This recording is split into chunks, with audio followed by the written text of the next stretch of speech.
Welcome to the CS Joseph podcast. I'm your host, CS Joseph, and it is starting to get a little chilly in here. So I am going to put on my beanie because one of my beanies.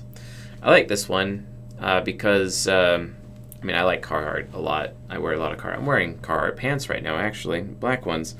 And it's really comfy, and I do work outside, so, and it's like really cold sometimes, so, but yeah, it's comfy, and I can also wear my headphones without it hurting my ears, so I like wearing this beanie, so it's pretty convenient, although I like my North Face one too, so, but I can't really wear my headphones with those, and it makes it hard to film with those, but yeah. That being said, today's question is INTJ related. Apparently this is the INTJ ENTP questions month, so this is the fourth one that I've looked at so far. And the question is saying not yet to an INTJ the same as leading them on? Oh, what a great question. So I can totally see where like the INTJ is coming from by asking such a question because like they have NE nemesis and they are just worried that whoever their friend is or whoever their lover is, or maybe even a family member, maybe a coworker, maybe it's their boss, I don't know. But they just worry about the day coming where that person will just not want them anymore. That person will just decide to arbitrarily, or not even arbitrarily, maybe they're afraid that they'll fail in such a way which would cause another person to just not want them anymore and ultimately abandon them. INTJs really worry about that, and they want to make themselves desirable so people stick around and actually want and are choosing to stick around because in as much as they themselves choose to be around their friends and family and lovers, etc. So it would make sense that an INTJ would ask, is saying not yet to an INTJ the same as leading them on? The reason, and where this question is coming from, it's coming from, I did the 8 Rules for Love for INTJs episode recently, season 26 playlist here on this YouTube channel, here in the podcast. Please listen to it. It's awesome. But I basically said, like, for rule 4, INTJs are so afraid of rejection, and they take rejection harder even than INFJs do because of FI child combining with their SE inferior. And because they have a hard time dealing with the rejection, I basically tell everyone in the audience, hey, don't reject the INTJ. Just say yes or not yet. Because not yet means it's a maybe. It's a thing that's coming for later, basically. And, a lot of INTJs out there balked at that, and they're like, well, you're just leading me on then. And I'm like, no, it's not. It's not leading you on. Here's why. Because if I tell an INTJ not yet, it's technically a promise. It's technically a promise. It's me basically saying, like, yeah, we'll definitely do that, just not right now. That's all it is. It's not saying never. And if an INTJ is going to believe me, or if an INTJ is going to believe that me saying not yet equals leading them on, then that just means they're just in their paranoid vice and they don't actually trust me. With me being an ENTP, if I'm going to steal the spotlight right now and make this all about me, on my own podcast, how dare CS Joseph do that? They are my golden pair after all, so I think I get to have an opinion here about this. But the reality of the situation is that, if an INTJ is that paranoid around me, and when I tell them not yet, and they're assuming that means never, or they're assuming that's me leading them on, that literally logically means that they're really actually saying that they don't trust me. And trust is my number one need. I need to be trusted because already people they judge me like book from its cover, they're super shallow, like I said in the previous episode, and it's really frustrating. It's annoying. It's insanely annoying to me, and I just don't want to have anything to do with that. I really don't. So if there's claiming that I'm leading them on when I say not yet, that just actually proves how effed up their behavior actually is. They're not actually being a good person. They're being mega paranoid. They're very viceful. Me saying not yet is actually an opportunity for an INTJ to prove that they're living in their virtue and they're going to trust me to keep my promise of saying not yet, or at least keep my word, basically. Because it's me giving them the word. Yeah, we'll definitely do that together, just not right now. There's nothing wrong with that. There's nothing wrong with me saying I just can't do that because, again, ENTPs Sometimes we need the space to be able to spend our attention on ourselves and not be completely overwhelmed or stifled by people. It's a big freaking deal, folks. It's a big deal, okay? So, like, what are you going to do about it? You know what I'm saying? So, the only way to do that is just like, let's not... Sometimes I need to be able to have the space to say not yet. Like, come on. I don't want to reject you. I never want to reject an INTJ. I'm not really into rejecting anybody. Let's be honest. I don't like it. I actually feel really bad about myself.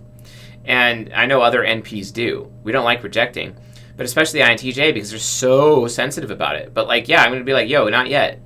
But if they're going to accuse me and tell me that like, oh, you're just leading me on, I'm like, okay, that means you don't actually believe me. You don't actually trust me enough to actually say not yet to you anyway. So why are you my friend? Why are we in a relationship? Why are we married? Why are we together? Why am I working for you? Why are you working for me? That kind of thing. And this is actually how an INTJ can use this, because this is a self-fulfilling prophecy. This is how an INTJ can sabotage their own life and actually cause me to reject them. If the INTJ is literally claiming that I'm just leading them on, guess what? Then I'm going to reject them. I'm going to abandon them. Because, the NTP point of view, why bother? Why bother at this point? You're not meeting my own need. You're not trusting me. Or at least a better way of saying it, that my INTP friend Dave Lancaster told me one point in time. And Dave, if you're watching this, shout out to you, bro. I miss you. You're a good man. Seriously, you're a very good man. He said, if I'm going to do the time, I may as well do the crime. And that story came from the fact that, like, when he was a little kid, his brother was playing with a baseball and a baseball bat and hit the ball through a window and broke the window. And then his dad came home, and then his brother blamed him, basically, claimed that Dave is the one who broke the window. And then his dad went and got his belt and, believed his brother and was going to beat him for it. So what Dave did is he went to a different window and broke that window. And then he looked at his dad and said, well, if I'm going to do the time, I may as well do the crime, basically. Because his dad just arbitrarily believed his brother over him, right? Well, that's how you INTJs make us feel when you're claiming that we're just leading you on when we're saying to you, just not yet. So you're actually just being entitled, and you're being selfish, basically. You're being entitled to my attention. You're being selfish about my attention, basically. You're not giving me the space that I need, even though I give you space all the time, because I have no choice but to give you space because I have SE Demon, and SE Demon is all about giving people space. And then any hero is all about giving choices. I'm not taking away your freedom, and I'm giving you space whenever you want it, basically, especially when we go out and go to, like, social things. And then, like, I'm always giving you an escape plan. But, you don't respect me enough to say, like, not yet. Really? You just think I'm leading you on? Really? You don't think I'm a person of my word? Really? Really? You're just some paranoid asshole. That's what you are. You see what I'm saying? Like, you're being entitled, okay? So how about you stop being so worried and so paranoid about my possibility or my potential to abandon you or reject you or betray you, when the reality of the situation is you are actually making that more likely to happen because you're making the claim that I'm leading you on, when that's not actually reality. What you need to do is actually trust me when I say not yet, and realize that you just hold me at my word, okay? Because not only does that give you an opportunity to trust me, but it also gives me an opportunity to prove that I'm trustworthy, which is something that is integral to an NP, especially an NTP, okay? Especially an ENTP. You see what I'm saying? For your golden pair. So you might want to, figure that out, folks. So no, it is not the same thing as leading them on. And if you think it is the same thing as leading you on, that means you're paranoid as an INTJ. You're an INTJ that is not worthy of anyone being in a sexual relationship with at all. I would actually instruct people to have anything to do with you. You're not an INTJ that is even capable of performing well, as a result, which is also very annoying. And, you're just being entitled to everyone's attention around you, and you're thinking yourself more highly than you ought to. Because, let's be honest, INTJs, y'all are not that special. I get that you're all INTJ master race and whatnot, but y'all are not that special, okay? So when someone tells you not yet, you need to show them some respect. You need to show them some trust. And if they fail on that, well, then that's how you know you could door slam them, okay? That's how you know you can cut them out of their life. That's fine. That's it. Like, you can see it as a little test for that person. But seriously, if you don't give them the space, to do that, like, and you're just claiming that leading them on, like, oh my God, what is your problem? Like, seriously, grow up. You want to know why you've never had really good relationships in your life? Probably because you're too paranoid. Okay? Because remember, if I'm going to do the time, I may as well do the crime. So yeah, don't do that. All right. So anyway, yeah, I think I've beat this dead horse pretty hard. So yeah. Anyway, folks, thanks for watching. Thanks for listening. I'll see you guys tonight.